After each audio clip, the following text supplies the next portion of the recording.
Good morning, everyone. Good morning. Welcome to the Diversity in Action podcast live.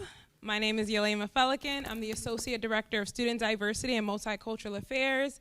And today we're going to take an opportunity to celebrate First Generation Day. So happy First Generation Day, everyone. In honor of First Generation Day, we want to take an opportunity to celebrate first generation students, but we also want to take an opportunity to address and assess some of the challenges that comes with being a first generation student. Joining us today, we have Michaela Ingram, Marilyn Macy's, and Father Mac. Thank you all for being here today and sharing your stories with us. To start off, we'll just talk about, introduce yourself, who you are, where you went to school, and something about what being first generation means to you. So we'll go ahead and start with you, Michaela. Guess we'll start with me. Hello, everyone. My name is Michaela Ingram. I am a sophomore nursing major here, psych minor here at Fairfield University. What does first gen mean to me? To me, I think being a first gen is just breaking those generational curses and going beyond what was presented in front of you and, making sure that your path is different from what everyone else's path was in your family. So, yeah. Hello, everyone. Good morning. My name is Marilyn Macy's. I use she, her, aya pronouns. I'm an assistant director here in admissions. I went to school at Fairfield, graduate of 2019. Super excited to be back on the staff side of things.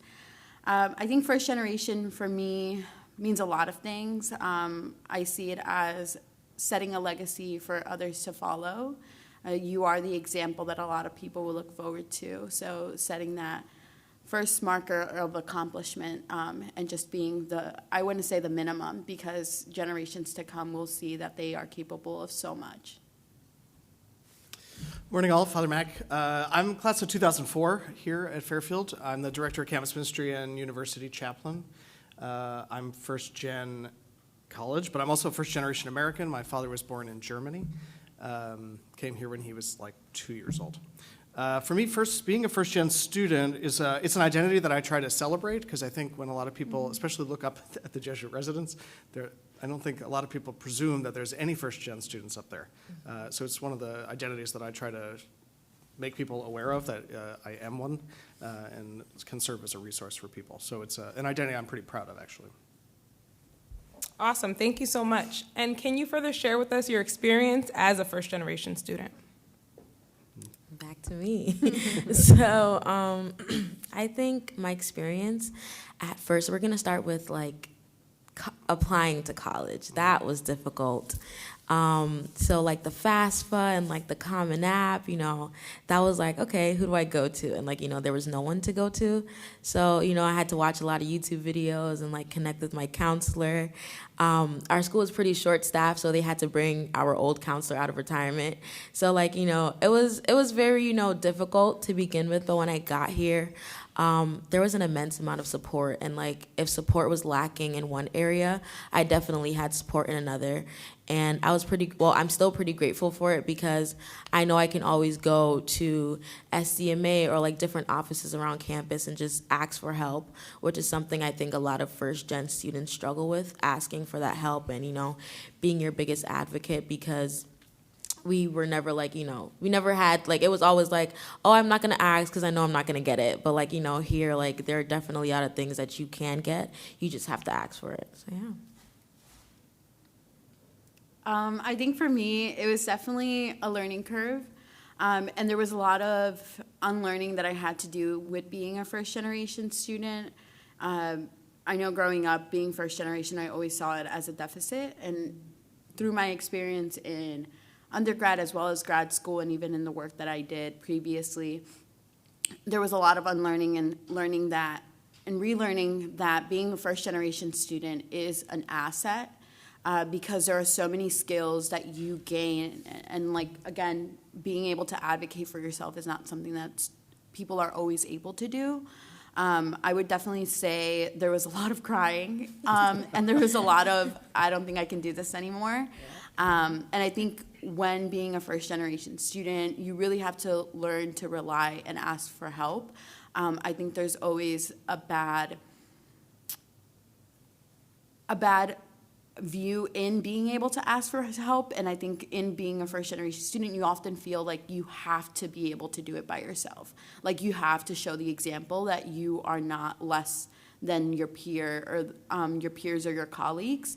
So you often sit in silence and do things on your own, not realizing that there is so much more strength in community and being able to ask for help. So I definitely think there was a lot of lessons learned, and now when working with first-generation students, I always try to put that example first, that like you're not alone in this journey. This is definitely a group effort to get to success, and it's something that you have to be comfortable in doing, in asking for help and relying on their peers who might be going through the same journey as you. It might be facing the same problems, but it's when you're able to kind of communicate those problems with others that you're actually able to succeed. Yeah, Michaela, it's funny you mentioned like the application process, because it's kind of a conversation I still have with my parents, actually. My parents who are 70 and 72. They still ask me, like, what are you going to do with that? You know, like, because they did not go to college. So they're, you know, when I went to school, first of all, I went to Emerson College for a year in Boston, and I was a musical theater major. And my father was like, what are you going to do with that? And I thought, well, I'll be an actor, and that didn't work out for me. Kind of, still. But the other, you know, then I came here, and I was a history major. And my mom was like, okay, so you'll be a history major. You will teach history in your old high school and live in your old bedroom. Like, that is how she understood, like, the point of college. You know, I'm back in school now. I'm in graduate school again, and they're still asking me that question. Like, okay, you're going to get whatever degree. What are you going to do with that? And I feel like that is a constant battle. I think especially working in Jesuit education, is that, like, the means, like, the ends are not really the point. Kind of the point is the study, is the growth, is the encounter, the experience. And so navigating that as an undergrad, but I find like I'm still navigating that question kind of throughout my life. I love my parents. They were not disinterested in my education, but they, especially compared to students today, my parents barely knew what my major was. They had absolutely no idea which classes I was taking. They gave me money for books and all sorts of things, but they were disconnected. And part of that is they just didn't have any experience. They just didn't know how to plug in. But they did in their own way, I guess. Awesome, thank you for that. Michaela, this next question goes to something that you mentioned when you talked about seeking support and seeking assistance, right? Like, it's there, but you just have to ask for it. What are some support services for first-generation students that you believe are underutilized? Wow. Definitely, there's just so many things. It just depends what you need. Like, you know, the library, I remember it was raining one day, and I went to ask for an umbrella. Like, it's just that simple. Like, and I got the umbrella. And there's just so many things that the offices are just there. And I'm like, I've never had so many help in, like, one place. And it's, like, really great. Even if it's, like, not with, like, academic support, even if it's just for someone to level you and, like, you know, make sure that you're making the right decisions or going in the right path, you know, your counselors. I'm an RA, so my ACs, everyone in Res Life is just, like, there's just so much help, and, like, I can't even like say, well, you can go here. Like, you can literally go anywhere and get help. Like, yeah. I think office hours. Oh yeah. Yeah, I still don't know how to do that, frankly. Like, I still don't know how to utilize my professors, how to go in, how to ask them something without it feeling like I'm begging for something, or that I'm not worthy to be in the room with them, or that they're smarter than me. They probably are, but I don't know. I've never figured that out. And the sad thing is, I think Sherry Turkle writes on this. She says, she's a professor at Brown, I think. She says, I've never offered more office hours and had less students come to them. She said, over the years, students are less and less likely to show up in my office. And I think it's sad, because that, at the end of the day, is what Cure Personalis is about here, is that faculty are more than willing to help students. I'm not sure we are good about teaching students, especially first gen, how to use that service, how to utilize that. I was actually going to touch on that, and I'm glad you started. I don't think it's necessarily that services are underused. I mean, they are, but I think it's more of teaching our students how to use them, because I think Fairfield in particular offers a lot of services, but I remember my time, I don't know what's out there until I hear from someone else. And I think it goes back to, again, relying on your community and being able to share that wisdom. I think that's one thing that I've put forward in the work that I do, is to make it as clear and as transparent as possible when working with students, because they don't know what's out there. This is their first time entering this type of institution, and they are going to be the guinea pigs in all of this. They will learn, they will fall, and they will get right back up. But I think if we can make an impact in helping them in that journey of sharing that wisdom from our mistakes and not being able to get access to certain things early on in our careers, I think we can help them overcome a barrier much quicker. So I think a lot of people are now trying to open up the doors and be able to give students more access, but I don't think students are yet understanding the benefit of accessing those resources. So I think it comes to making sure that students understand the benefit of it, because students who have the guidance from their families, who have attended university, know the benefit of accessing the writing center, the library, going to office hours. But particularly for first-gen students, this is the first time, even if resources have been available, even with flyers, we also have to take into consideration the different learning types for different students. So I think it goes back to making sure we're as clear and transparent as possible in the resources that we offer and what is the benefit from them. I think those barriers, too, sometimes they come off as checklists, right? It's all right, I got to clear this next hurdle to get to the next thing. I mean, it's even interwoven when students are arriving here, we make them complete a checklist, right? First year checklist. But I think that lends itself to then transactional relationships instead of actual relationships. So it's just I show up, just stamp it, just let me get on to the next thing. And that's not a healthy way for us to kind of grow a community. Awesome, thank you for that. And I feel like many of you also alluded to this. When we think about first generation, you're a first generation student, but there's more to your identity, right? So you're a first generation student, but you're also a student of color. You're a first generation student, you identify as LGBTQ+. You're a first generation student, you're a white student. You're a first generation student, you're low income or wealthy or whatever the case may be. So considering first gen plus, right? Can you share how intersecting identities have strengthened or further challenged your experience navigating being a first generation student and navigating college? Yeah, I think being a Black woman is it's definitely strengthened me in a way, because my community was full of strength. I've seen so many people, my family members, overcome so many things. So, any little thing, I'm if my grandma did that, I can do this. Everything is just wanting to be better than who you were before. And I also think that I just know how to advocate for myself. My mom has always said, be a leader, not a follower. And anywhere I go, I find those leadership positions because I'm this is how I best serve my community. And I think my major speaks for itself, nursing, this is how I advocate for those who are in need, those who probably don't have the voice that I have, because, I feel a lot of first generation students, they don't know what they're capable of because they've never been given those opportunities. And I've had to make those opportunities myself, but I want to be able to hey, I got you. Like, let me let me put you on to this, like allowing and making a way for other students that are to follow in my path, and definitely just being strong and just having that support. So, yeah. I think it's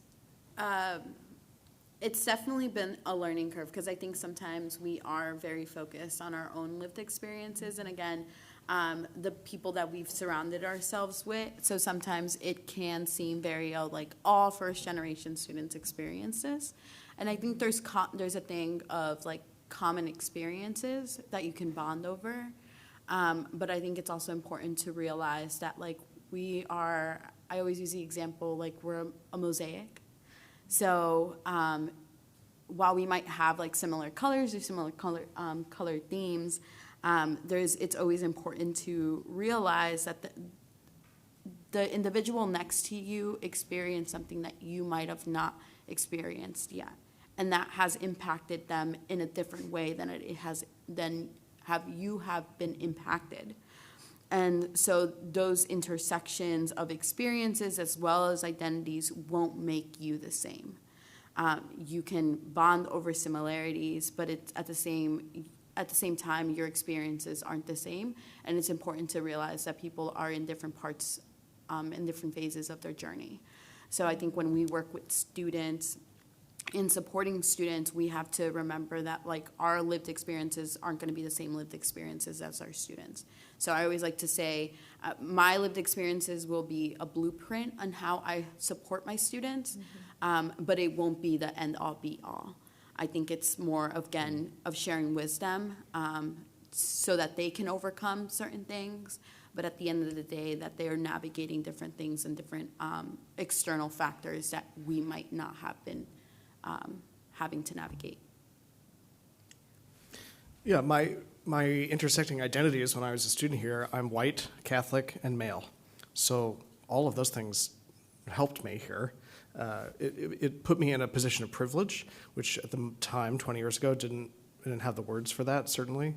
I've talked to my siblings about this, if they identify as first-generation American and first-generation college, and my younger sister laughed. She was like, what? And I had to explain to her like what it meant.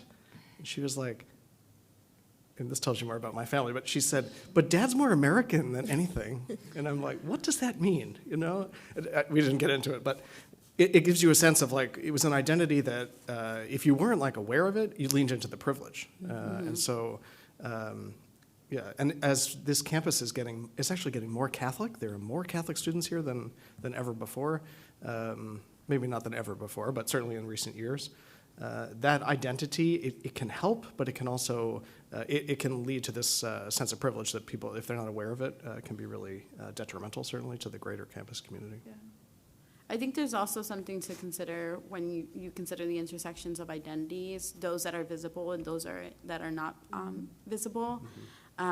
First generation is definitely one that isn't visible unless you're constantly vocalizing it or constantly being aware of it. So I think it is very easy for it to get lost in how you view your experiences. And I think especially when you hold other privileged identities as well.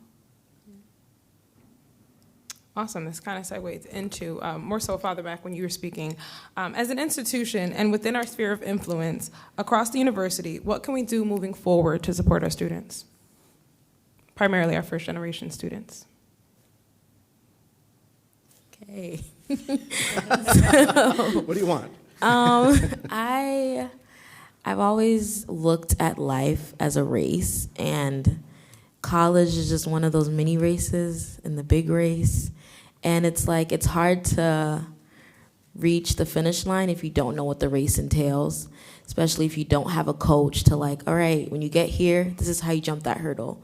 It's really hard to kind of just, your form is all wrong, and then you flip over the hurdle, then you fall, then you're like, all right, I'm done. But, and then when you look at the people cheering you on, you're kind of like, all right, I'm doing this for you, you're cheering me on. And it's kind of like, maybe I'm not going to finish this. I've reached those points a lot. And, I've always had people in my corner, especially my mom, to be like, you got this, you got this.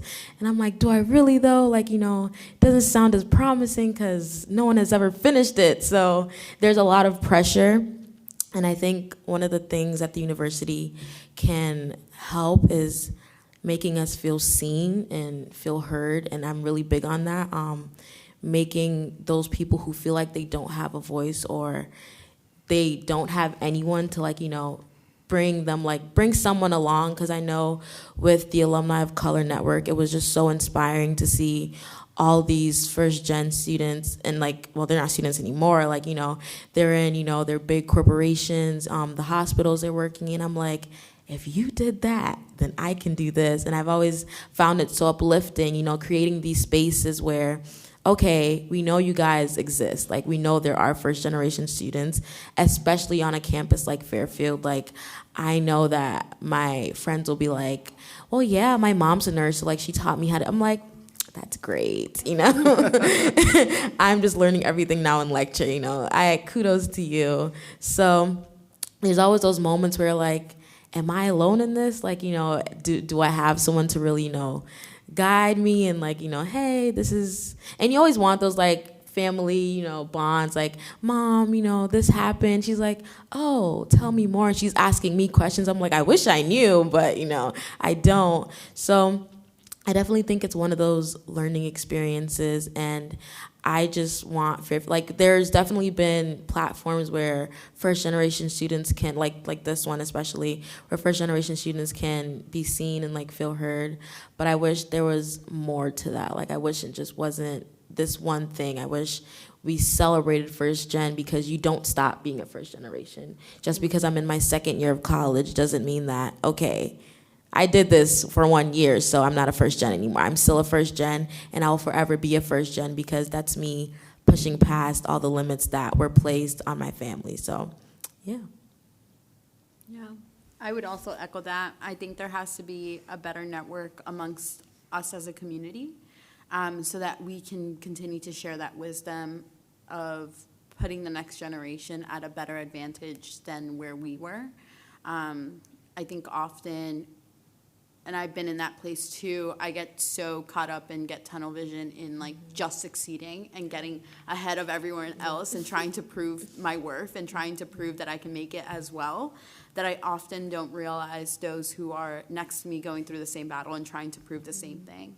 And I think that this is a community effort. I really do heavily feel that this is a community effort and that we have a lot of wisdom to share, regardless of whether this is the first time we're learning it, or if it's now us in a position of impact that we can have with our current students. So I think that's a great example of the Alumni Network of Color, giving forth to our current students of color here. I think in the same way there can be an impact with a network for first-generation students to be able to kind of just continue to pass on that wisdom, because I don't think it's wisdom that should be lost. I think we can learn a lot from our lived experiences from everyone, because, again, there is some common ground that I think people can benefit from. And I think we should work together as a community to be able to elevate each other, and give each other the hope that, again, if one of us can make it, all of us can make it. It's such a complicated question, I think, because it has to do with the community here, but it also has to do with, like, where students are developmentally. Mm-hmm. You know, like, I remember being a student and, you know, what do your parents do was a question that was asked. And at the time, I remember thinking, like, my mom's a homemaker and my dad works for the phone company. And being kind of, like, ashamed of that when I was 20 or 18 or whatever. Now, I look back at it now, and my dad, they raised 5 children on not that much money. My dad worked for the same company for 50 years. And, like, I'm really proud of him, actually, for, like, that. But at 18, that wasn't part of my reality. And so the question has to do with, like, where our students are developmentally, but also what this community, because, like, that is the question that people ask, right? What do your parents do? Where are you from? And those questions are about socioeconomic status and diversity, and this is not a very diverse campus, socioeconomically, racially, lots of ways. And so the question, I think, is much broader in that, like, we have a lot of work to do to make this a much more diverse campus in lots of different ways in order to help raise lots of profiles, but first gen in this instance. Not sure if I answered your question. No, you did, absolutely, and thank you for that. I also would just ask, what advice would you give to first-generation students currently on college campuses, but as well as students who are incoming first-generation students? As someone who's still on campus, it's hard, and there are moments where it gets harder. So, it's hard, but knowing that goal, and I think when I got here, I learned how to celebrate my accomplishments, because as a first gen, it was just, okay, I did that, what's next? I remember graduating salutatorian of my high school, and I was like, I didn't feel successful. I was like, okay, moving on, college now. Like, okay, how do I get on top? It's always like, striving to be the best. And I kind of wish I could have went back to my graduation, like really celebrated the fact that I did that, and like, the hard work that I had to put in. But like, I was always like, all right, moving on. I need what's the next thing I have to check off my list?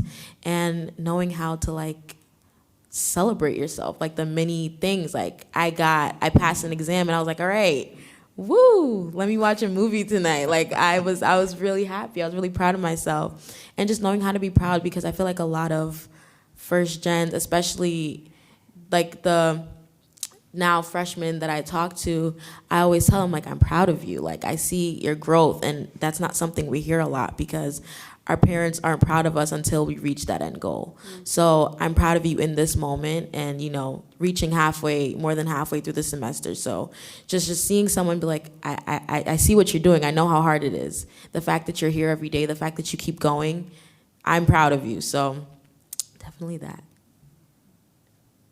Wow, you're really taking all the words out of my mouth. I think the biggest thing of, again, knowing your worth, and remembering all the things that you've accomplished, and don't think of you as less than anybody else. I think we often look at imposter syndrome and feeling like we're not able to belong in the places that we currently hold. And you have to remember that being a first-gen student has a lot of power in it, because you gain so much from it. And so often, every time I always, either I'm in a setting where I'm like looking for a job, or when I was in undergrad and grad school looking for internships, I always marketed myself off of, I'm a first-gen student, I'm resilient, I can get this job done. And adding worth to that word, because I often see it as, people have often seen it as like, oh, you're one step behind from your peers, because you don't have that knowledge that your parents or guardians or whoever passed onto you. So no, you're a first-gen student, and it has power in it. So remembering to hold that power and hold it proud, and because of your efforts and because of everything that people have invested in you and that you've invested in yourself, you are deserving of the places that you hold. So I think always remembering that, like, there is that light at the end of the tunnel, and at the end of the day, success is what you define it. And I often think that as first-gen students, we look at success as this one end, and of getting that degree and everything, but we don't take into account all the little mini successes that you mentioned. So I think you define a lot of things for yourself. Like, you get to define it. You're the first to do this in your family. You get to define what that looks like, regardless of external factors. I think my advice would be get what you need. I'm looking at some colleagues that I've been having conversations with. We have way too many students who they're showing up to different office doors, and by the time they get to those offices, their need for various things is like desperate. And part of that is they've been trying to navigate on their own systems that they don't understand and have no family background in, but also they just don't know the resources, and that's partly on the institution. The institution needs to do a better job about letting people know kind of what is out there, because it's those very things, the things that a privileged person doesn't have to think about. I don't think about food or transportation or whatever, many things. But those things can be debilitating for first-gen students oftentimes, and others on our campus. So getting resources, asking for help, as early as possible. Because what we're finding now is a lot of students showing up who they have spent money on things that the university could have spent money on. And then they don't have money for food. That's where we are in some of these cases. So yeah, asking for help, asking for it early, and the university needing to do its job in making students know what those resources are. I have another advice. I would say do it for yourself. I remember in FYE that, PJ taught, there was a question that was asked, and like we had to go to like different sides of rooms based on your answer. And it was like, do you think like you owe this to your parents or something along those lines? And I was really surprised when I saw half the class go to the no side. I was like, you guys don't think you guys owe this to your parents? Like, my mom is my everything. Like, this is I'm doing this for her. And it wasn't until I finished my first year when me doing this for my mom just wasn't enough anymore. And I was like, listen, you got 2 other kids. You can have them do it, because I don't know if that's enough. So definitely doing it for yourself, because I know a lot of first gen, because they are first gen, they're like, my family needs me to do this. But like, you have to do it for yourself, because sometimes family won't even hold you. Sometimes that why just isn't enough. So make sure that, yes, it's okay to, give back to your family because they gave to you and they supported you. But if you're not in your vision, then it's kind of hard to carry out your dreams. So definitely doing it for yourself and making sure that you're happy with what you're doing. Thank you for that. Something that you all mentioned at different times and during different questions was ask for help. The support is there, right? But studies show that underrepresented students don't seek assistance. They don't ask for help, right? So you're telling them to do something that they're not really sure how to do. So how would you support a first-generation student in seeking assistance? You might get back to that question, the institutional kind of, what should the institution do? I often think about like the handoff from admissions to the rest of the university. It's like, there should be some sort of like first-gen council or something that gathers those students right at the beginning of the year. We make them go to all sorts of things. Make it just go to one more thing. But just to kind of get in front of them, there's way too much information at the beginning of the year. They just can't hold all of it. But I understand there's like new orientation models that are being floated. So I think we're in a moment where things can be rethought, but we have to probably like discern that. I think, my big line is the status quo might be the best way forward, but the status quo should be discerned. It may still be the best way to do this, but we don't know that until we've actually discerned it. And, I'm never satisfied with, well, that's the way we've always done it, because it doesn't work all the time. Yeah. I think it goes into, we're at a different part in our journey than the students coming in. So a lot of the times it is us having to go to the students and be like, hey, how about we go check this out, and actually walking them to there. But I think as an institution, we do collect that information of like, do you identify as first generation student? But where does that go? Is it just an indication as we're reading their application, or as like we consider numbers that we're reporting, oh, we have X number of first generation students. What are we doing with that information? So I think if higher education is supposed to be a place where we can holistically educate our students to prepare them for the outside world and to be contributing members of society, we need to make sure we're holistically educating every single part of that student. And that's part of that student is the fact that they identify as first generation. So I think providing them a space where they can come and kind of hone in on that identity and do that work with them. I think as a community, but also as others who identify as first-generation students and first-generation allies, we need to be also doing that work with them. Because I know for myself, I wasn't going to be, my first 2 years, I wasn't asking for help because my parents always told me, you need to be able to do this. Like, you can't rely on others. This is a you type of thing. And so I'm like, okay, well, this is a me type of thing. I'm in this by myself. And that I ingrained that in myself, that this is a journey that I'm going on by myself. And I think it's in finding community in other areas that I can now say that no, like it was a community effort. It takes a village. It takes a village.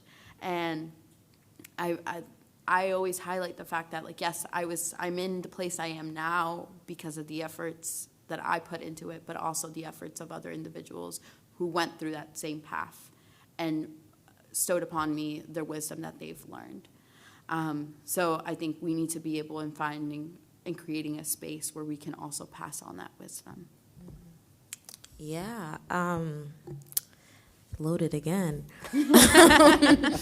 I definitely think that first gen should be more than just an indicator on an application. I remember talking to President Nemec about this.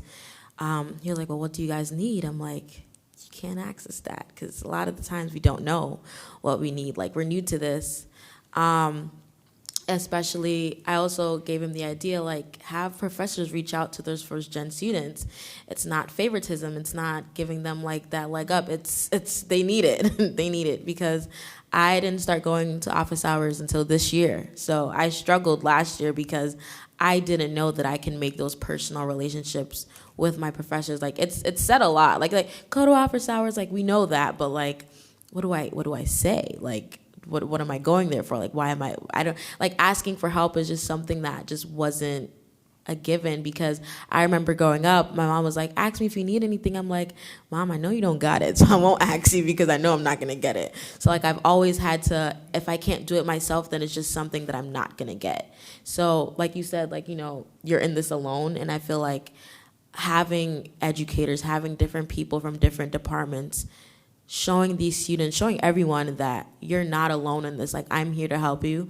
Like, yes, we all say it, but, like, you have to put action to, like, whatever you're saying because, yeah, I know, like, you guys are here for me. You know, you guys are getting paid to, you know, teach me and everything, but I need to see, like, an extra effort. I want to see something, like, outside the classroom. Like, I like when professors send emails and check up on you. And, like, you know, that makes me feel seen. Like, I'm not just a Black student sitting in your classroom. Like, I'm a person, and you want to get to know me, and you're educating me. Like, you want that personal relationship with me. And I definitely think that just being there for first-generation students is something that is so needed, and not just, you know, it being that indicator. Awesome. Well, thank you so much. Before I open it up for questions, is there anything else that you all just like to mention before we open it up? No pressure. All right. Well, at this moment, I want to take an opportunity in the audience, if you have any questions for any of the three that are up here now, or just in general about first-generation students. I understand that, I understand that professors might be aware that a student is first gen. For those of us that are staff, we don't know. You know, we have people that are working with us, that are using our building, whatever. Right. And I think that, you know, we can help more if we knew somehow that this was a background, not wanting to necessarily put the onus on the student, because if it's uncomfortable to say, you know, you're first gen, which blows my mind because I'm so inspired by you for going through this journey. I mean, I don't know personally if I didn't come from privilege, I don't know that I would have gone to college. You know what I mean? So I don't know exactly what I'm trying to say here, but what can I as a staff person do? How do I know where you are on your journey? And, you know, and then I can move forward from that, because I want to know you better, because I think it's so interesting and inspiring. I think about this in terms of accessibility. Is it like, I think oftentimes when people are designing buildings, they're like, okay, well, we got to put in a ramp, and they think about it as like, well, how do we serve those people who might be handicapped, right? But, you know, universal design says, like, build the building with everybody in mind, and you don't have to ask these questions. Right. So, like, if we approach our work knowing who's in the community, it'll in many ways will solve itself. But I think sometimes we want to get specialized answers, and it's like we should probably just be designing everything more universally, to use that as an example. I think it also goes back to, again, what the word means for everyone. So I think it often still is looked at as being a deficit, which makes students feel like, well, I'm first gen, like I don't want to make it known that I'm one step behind everyone else.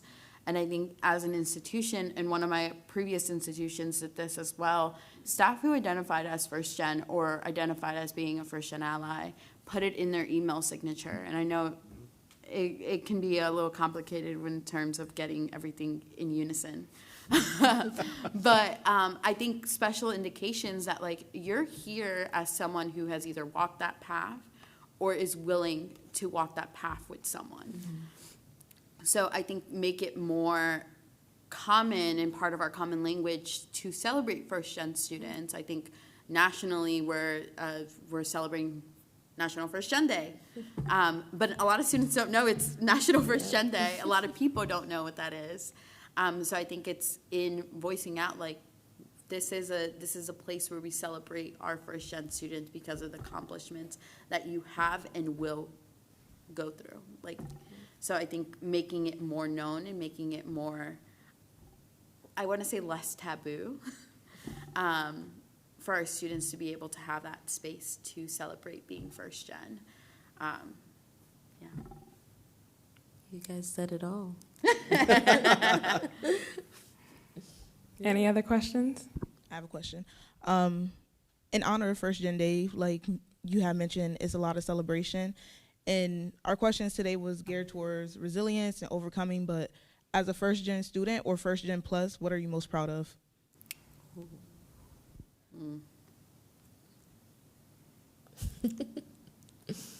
Oh, wow. These loaded questions. What am I most proud of? Proud of continuing. Like, it sounds so small, but it's big. Continuing is, I've seen so many people start. I know my brother started, and he was like, yeah, no. Both my brothers started, and they're like, no. And, continuing, like, and it's not even me comparing myself to them, but me finding myself in this journey because I started this journey without me. I started this journey for my family and I'm first gen. I got to do this. Like, I think we worry about the generation part, but like I'm first. Like I'm the first to do this. Like I'm going to put me first. So I'm proud for continuing this journey. And I know I'll make it through because of the support I have, because of the God I believe in. Like, I know that I'm going to make it through because I'm strengthened in every aspect. So I'm proud for waking up each day, even on those bad days where I'm just like, I'm not feeling it. Even with that bad grade, just going back to class, knowing that I failed that test and like, all right, we move forward. Like, moving forward, I'm most proud of that because that entails a lot of things. So, yeah. I think... So I don't want to say I'm the oldest because I definitely have older cousins, but I am the oldest to have completed their higher education, both undergraduate and graduate right now. I have a lot of wisdom to be able to pass on to my younger sister, my younger cousins. I have one who's right now 2 years away from going to college, and being able to at the kitchen table be like, when you come down to like once you hit your junior year, come to me and like we're gonna start preparing you to be more marketable and to show your resilience and really hone in on your skills and be able to get you to where you need to get, to where you need to be. That to me shows a lot of what I've been able to accomplish, but also what I'm able to give back. So I putting at myself of now knowing that my like uncles and aunts aren't able to really be with their kids on that journey. They have someone within their immediate family to really help them throughout this process so that they don't feel alone. I want to say that's probably one of the biggest things that I feel more accomplished in, but I've just recently came into this journey of living for myself. I've accomplished all these amazing things, and like but I now want to do things that I know that I would have wanted to be able to pursue if I wasn't first gen. So I'm telling myself I'm going to go to beauty school. Don't know where I'm going to get the time, but I told myself, I was like, I want to now be able to like continue with my accomplishments, but also be able to engage in those things that I wanted to engage in if going to college wasn't the only option. So I think I'm now in a position of privilege of being able to do so. I think for me, you know, one of the things I'm most proud of is that I didn't find a career here. I found a life here. I never thought I'd come back and work here, frankly. But this is where I met the Jesuits. This is where I felt called. This is where I had like healthy relationships. So like for me, that's one of the things I'm most proud of is that I navigated it here, and here led me into like a life. Awesome. Thank you for that great question. That's actually a perfect segue into a small clip that we want to show you all today, and then we'll open it up for questions if there's any other questions that you all may have before we close out today.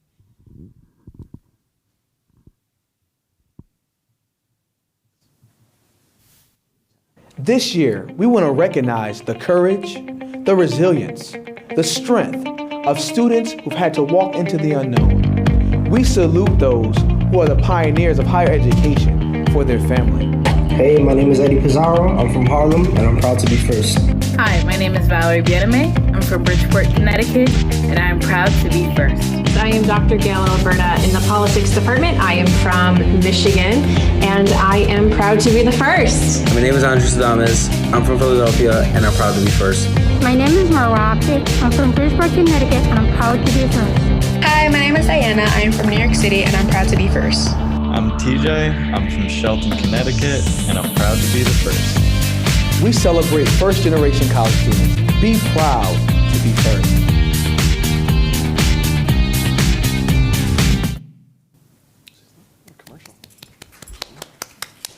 I'll also add, my name is Yelema Pelican, and I'm proud to be first. Is there any other questions before we close out? Any last words from anyone? Well, thank you so much for your bravery and willingness to share your story.